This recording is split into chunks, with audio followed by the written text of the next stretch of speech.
You on the line once again. Good morning. I hope you're Good well. morning, listeners and viewers. I hope you're well. I was great. Fine. Well, first let's start from this matter because we're just discussing this matter of the petition that was seeking to stop the processes or the hearing, the work of the committee that was hearing the petitions asking for the removal of the CJ. The particular petition was about one of the justices, two exactly, with another justices and another justice being seen in the company of a lawyer of one of the petitioners in a restaurant. Well, we found out that that might not exactly be the case. But what do you make of that being a ground to ask for the committee's hearing to be stopped? Well,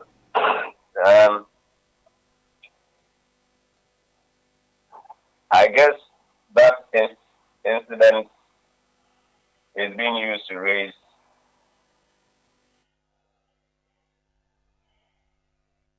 the real likelihood of bias in the committee or in the members of the committee that probably were affected with the other council.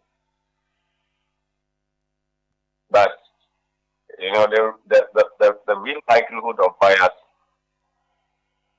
as a standard is set within our jurisdiction clearly in previous matters.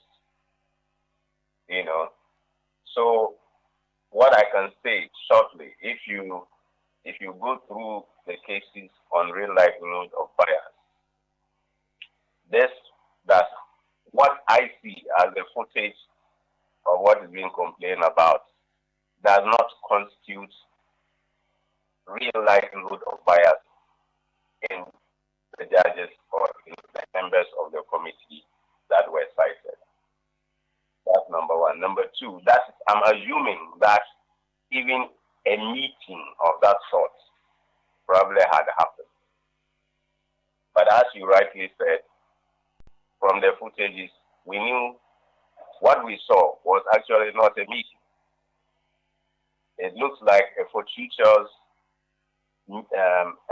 it's a coincidental incident that they both met at a place of eating and had to exchange pleasantries. That's all we see now, but of course, that cannot constitute the grounds for the request that the petitioners are making. Number two, you can see that that incident involved just one of the lawyers for one of the petitioners. But we have more than one petition that's being investigated by the committee. And that is, so which means that the rest of the two, even if we are to assume that that meeting has tainted the process with respect with one of the petitions with some form of unfairness, the rest of the two are still pending, and those lawyers were not seen in that footage. And therefore, it cannot be used to hold off the proceedings with regards to the rest. And thirdly, you will see that these issues for me actually are needless. I don't know the circumstances under which those three judges met, and you would see that it wasn't just a conversation, it wasn't just an interaction between a counsel and one of the members of the committee. There was another judge who was not a member of that committee, who was in the company of that other judge. So which makes it looks more coincidental than planned. And number four, we see that there was no meeting. And even if there was meeting, we don't know the content of the discussion. So, of course, if a matter is pending before a judge, as a matter of principle and as a matter of judicial conduct, that judge is supposed to meet one of the parties or counsel for one of the parties in secret or in private. Even if the discussion relates to something completely different. Because justice delivery is about also perception. And as we all know from the common law, they say not only must justice be done, but it has to be manifestly seen to be done. And so perception is very important. The optics are very important. And that's why we say a matter pending before a judge should be a ground for the judge not to meet any of the parties for any other purpose until the case is over. But of course, this is not one of such meetings, as you rightly pointed out, because I have seen the footage that's in circulation, and I believe many people have seen. It is not that kind of meeting that it's not that kind of meeting that is contemplated within the rules governing the likelihood of bias. But let me also say that I have always made the distinction between the likelihood of bias that we set for ourselves in our judicial decisions and the one at common law. And I might say that even the one we have set for ourselves has gone a step below the common law standard. Yes, because the common law standard is that you should not do anything that looks like that is in the semblance of interference with the judicial process. But in our case, so in the common law jurisdiction, bias or a perception of bias is sufficient. But in our case, perception of bias or even bias is not what we have chosen for ourselves. In fact, the judges add something we call real likelihood. They added real likelihood to the bias, which takes the standard a step below the common law standard. And so for me, I think we are making a storm in a teacup. This is not the kind of situation that calls for a terminating of the proceedings. But as it stands, the point is the matter is before the court, and I think the court have exclusive jurisdiction to deal with it. Then the second, I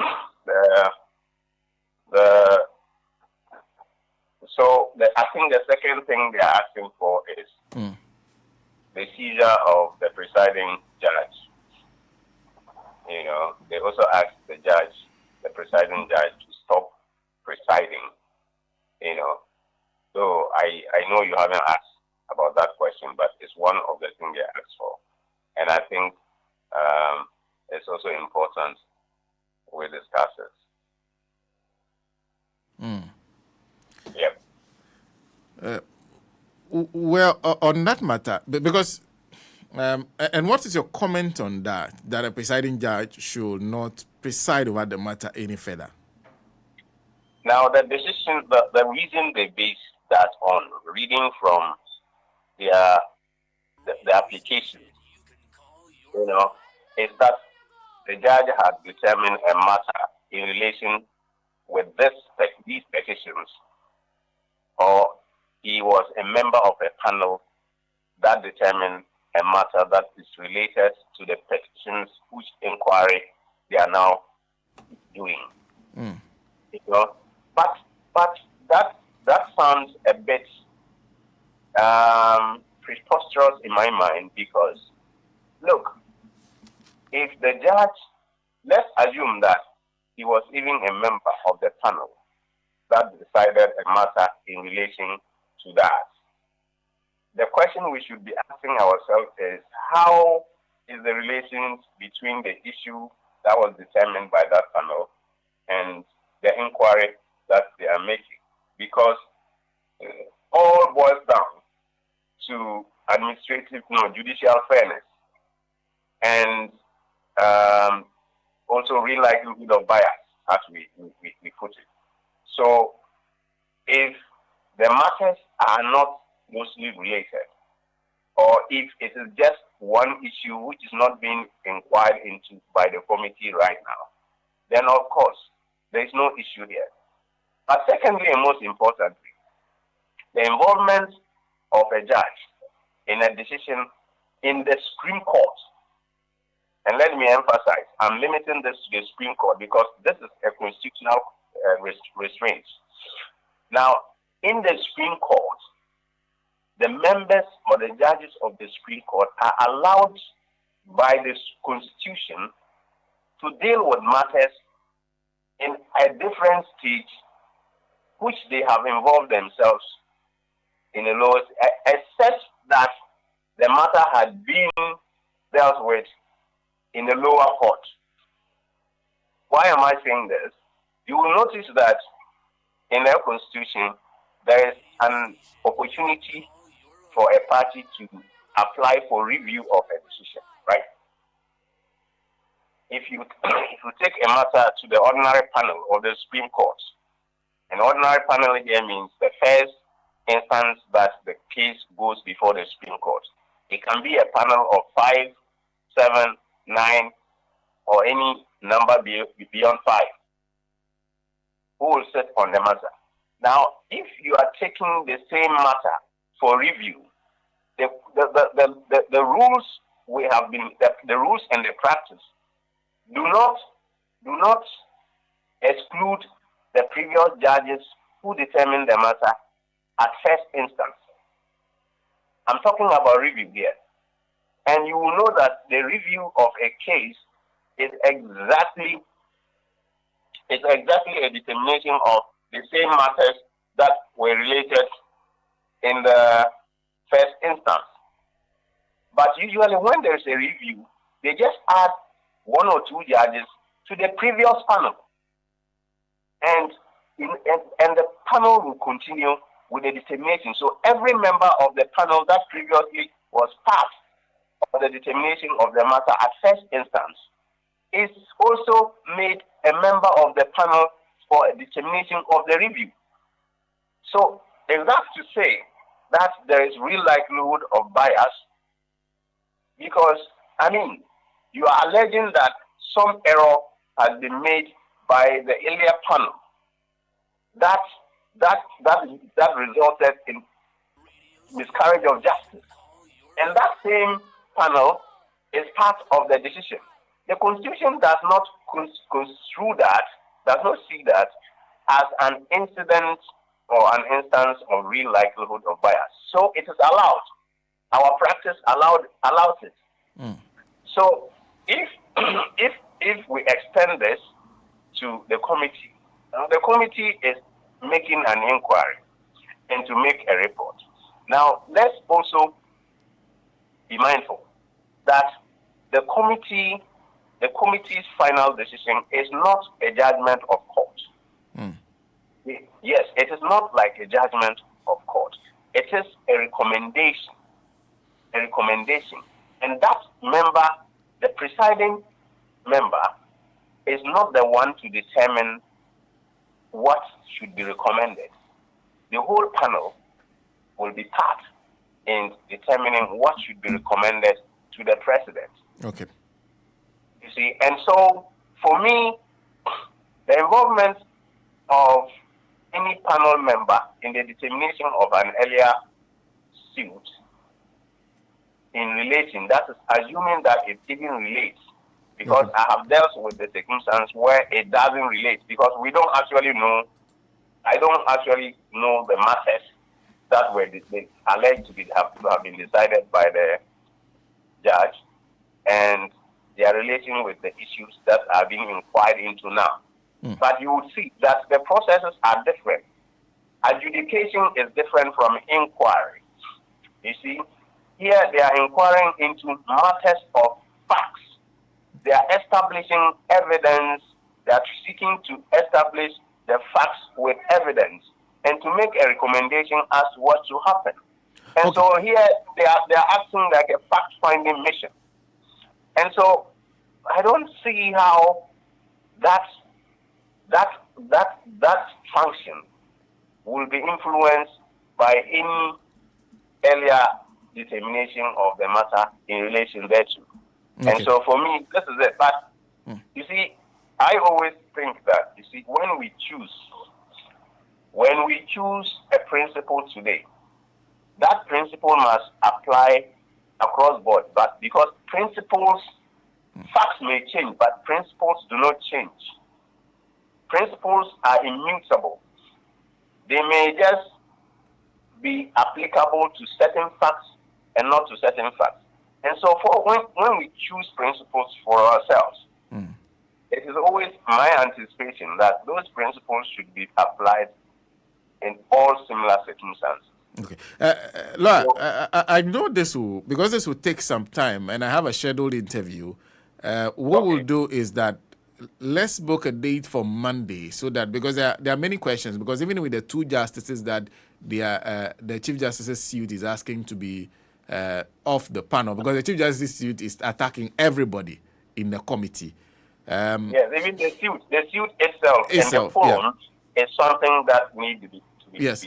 So we'll spend some time Monday and go through each of what they are requesting for, and if there are any problems you see with them. But thank you very much. Thank you very much for speaking to us this morning. Yeah. That's lawyer Alhassan Osman joining us on the line. Usually takes us through, it gives us a whole education of exactly what we are saying. Like I said, it takes some time. So we'll get him back on Monday. We'll go through some of the issues being raised. We'll get some education on how it usually works